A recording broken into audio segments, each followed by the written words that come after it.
नमस्ते सदावस्तले मातृभूमि। दोस्तों एक इंपॉर्टेंट अपडेट कामोव 2260 हेलीकॉप्टरों को लेकर आ रही है। दरअसल अब रशिया भारत के साथ राजी हो गया है अपने इस KA-2660 हेलीकॉप्टर की IP और ट्रांसफर ऑफ टेक्नोलॉजी देने के लिए। और KA-226T हेलीकॉप्टर वो भारत में ही बनेगा, वो भी इंडो रूसी भागीदारी के द्वारा। रूस अब इसके IP यानी कि इंटेलेक्चुअल प्रॉपर्टी और टेक्नोलॉजी ऑफ ट्रांसफर के लिए एक मॉडल बना सकती है, जिसका मेन जो उद्देश्य है, क्योंकि रशिया पर ऑलरेडी प्रतिबंध लगे हैं अमेरिका के द्वारा, ऐसे में उनको बहुत दिक्कतें आ रही हैं दूसरे देशों को हथियार बेचने के लिए।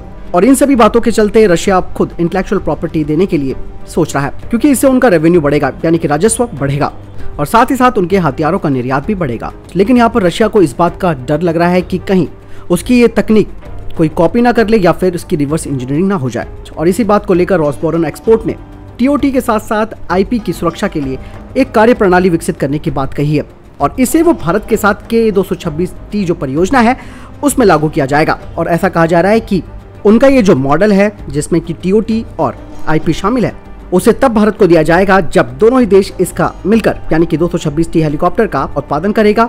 और इसके लिए एक विशेष रोड मैप भी बनाया जा रहा है, जिसका पालन दोनों देश करेंगे। अभी हाल ही में 26 मई को union of Russian machine builders के साथ मीटिंग की गई है, जिसमें इस बात को उन्होंने कहा कि रशिया काफी परेशान है इस बात को लेकर कि उसका जो रेवेन्यू सोर्स है जो कि हथियारों से आता है, उस पर अभी अंतर्राष्ट्रीय प्रतिबंध लगा रखा है अमेरिका ने।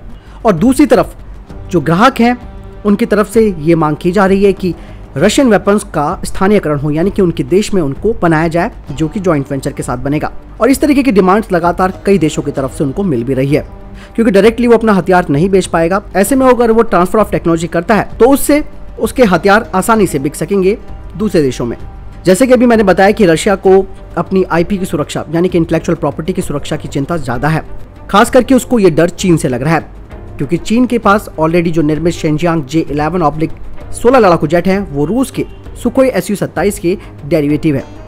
इसके अलावा career based शेनजियांग J15 Sukhoi Su-33 का रिवर्स इंजीनियरिंग वाली कॉपी है, जिसका इस्तेमाल वो अपने एयरक्राफ्ट कैरियर के लिए करता है। वहीं दूसरी ओर यूक्रेन, जो कि पूर्वी सोवियत राज्य है, वो पुरानी पीढ़ी के रूसी उपकरणों का रखरखाव और ओवरहॉलिंग की क्षमताएं प्रदान करता है। लेकिन दोस्तों 2020 में एक खबर भी आई थी, जिसके बारे में मैंने आपको डिफेंस अपडेट में भी अवगत कराया था। उसमें रशिया की तरफ से धमकी दी गई थी यूक्रेन को कि वो किसी भी तरीके की Mi-17 V5 हेलीकॉप्टरों की ओवरहॉलिंग और उनका रखरखाव नहीं करेगा। रशिया का ये मानना है कि अब जो उनके ग्राहक हैं वो टेक्नोलॉजी का 100% यानी कि 100% स्थानीयकरण की मांग कर रहे हैं। लेकिन ऐसे में जो रशिया के अंदर जो टेक्नोलॉजी लीकेज है उसे रोकने के मुद्दे भी उठते रहते हैं कि कहीं तकनीक चोरी ना हो जाए, जैसे कि अभी तक आप सुन रहे होंगे। और बाकायदा इसके लिए खास करके इंटेलेक्चुअल प्रॉपर्टी यानी कि IP की संरक्षण के लिए और TOT के लिए विशेष तरीके के कानूनों पर भी काम किया जा रहा है। आपको बता दें कि लखनऊ में डिफेंस एक्सपो 2020 में रूसी हेलीकॉप्टर ने भारत में KA-226T हेलीकॉप्टरों के उत्पादन के लिए इंडो रशियन हेलीकॉप्टर्स लिमिटेड यानी कि IRHL के साथ एक रोड मैप पर साइन किया था। इस दस्तावेज में भारत में KA-226T हेलीकॉप्टर्स और इसकी यूनिटों के उत्पादन के लिए शर्तें भी रखी गई थी। इस रोड मैप में भारत में उत्पादन की तैयारी के समय आपूर्तिकर्ताओं के साथ अनुबंध, डिजाइन का ट्रांसफर, तकनीकी उपकरणों और मशीन किटों की आपूर्ति और भारतीय कर्मियों को प्रशिक्षण जैसी कई चीजें शामिल है। 2020 में एक रिपोर्ट भी आई थी, जिसमें कि रशियन थिंक टैंक ने कहा था कि इंडो रशियन KA-226T परियोजना भारत के लिए बेहद महत्वपूर्ण होने वाली है, क्योंकि इससे भारत महत्वपूर्ण हेलीकॉप्टर इंजीनियरिंग टेक्नोलॉजी महारत कर लेगा और ये भारत के लिए बहुत अच्छा मौका है। तो कंक्लूजन ये निकलता है कि रशिया अब आखिर में इस बात को लेकर मान गया है कि वो IP और ट्रांसफर ऑफ टेक्नोलॉजी दोनों के लिए एक मॉडल बना रहा है, जिसको तब लागू किया जाएगा जब कामोव 226T हेलीकॉप्टर बनना शुरू होगा भारत के अंदर। लेकिन अब जो टेक्नोलॉजी लीकेज है, जिसका डर रशिया को सता रहा है, उसके लिए उन्होंने कहा है कि वे विशेष तरीके के कानून पर काम कर रहे हैं, जिससे कि IP को संरक्षित किया जा सके और ये किसी के हाथ में लग सके।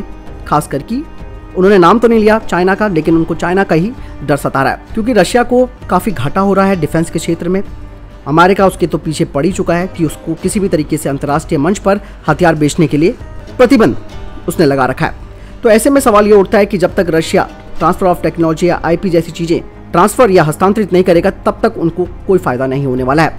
यानी कि रशिया का प्लान भारत के लिए ये बहुत ही अच्छा है। फिलहाल तो इस मॉडल को वो भारत के साथ लागू करेगा, क्योंकि उसको मालूम है कि जब रशियन इंजन्स जो कि सुखोई के लिए डेवलप किए जाते हैं वो लाइसेंस के तहत भारत में बन रहे हैं और आज तक भारत ने कभी भी उनका रिवर्स इंजीनियरिंग करके कोई दूसरे जेट पर उसको नहीं डाला या फिर किसी दूसरे जेट पर डालकर उसको अपना नाम दे दिया हो। तो ऐसा बिल्कुल भी भारत ने नहीं किया। तो पुरानी हिस्ट्री है वो भी चेक की गई भारत को देखते हुए, इसीलिए वो भारत के साथ इंटेलेक्चुअल प्रॉपर्टी और ट्रांसफर ऑफ टेक्नोलॉजी देने के लिए राजी हो गया। तो बहुत अच्छी खबर है, जल्दी कामोव 226T हेलीकॉप्टर भारत में बनेंगे, वो भी जॉइंट वेंचर के साथ, जिसे बनाएगा इंडो रशियन हेलीकॉप्टर्स लिमिटेड। दोस्तों आपको क्या लगता है इस बारे में?